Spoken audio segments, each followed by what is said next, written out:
نبی گناہ نہیں کرتا، لیکن جب نبی کو بخشش کا حکم ہے تو امت کو کس قدر استغفار کرنا چاہیے، اور نبی علیہ السلام نے کس طرح استغفار کیا۔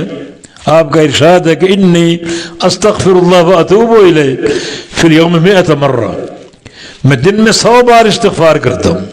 عبداللہ بن عمر کی روایت ہے، ایک موقع پر رسول اللہ صلی اللہ علیہ وسلم نے استغفار شروع کر دیا، استغفر اللہ ربی من کل ذنب واتوب الیہ، یا استغفر اللہ الذی لا الہ الا هو الحی القیوم واتوب الیہ، اور میں نے گننا شروع کیا، 100 بار آپ نے استغفار کیا۔ یعنی ہمیں سمجھایا جا رہا ہے جب ایک نبی اس قدر استغفار کرتا ہے، ہمیں کس قدر استغفار کی حاجت۔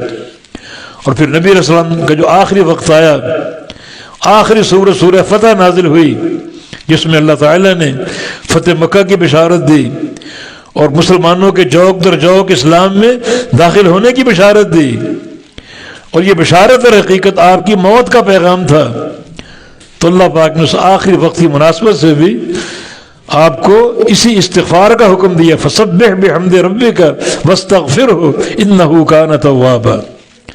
اپنے رب کی تسبیح کرو، اس کی حمد کرو اور اس سے استغفار کرو۔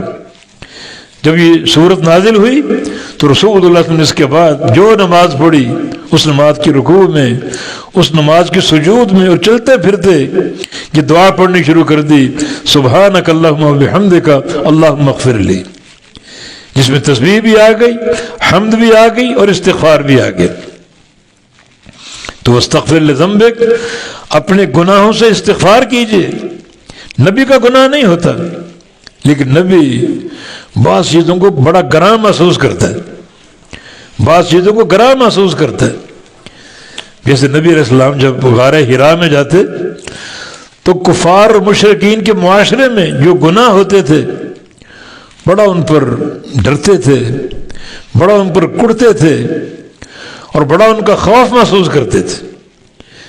اور جب لوگ دعوت قبول نہیں کر رہے، نبی اس کو بھی گراں سمجھتا، حالانکہ یہ گناہ نہیں ہے، اس کو بھی گراں سمجھتا۔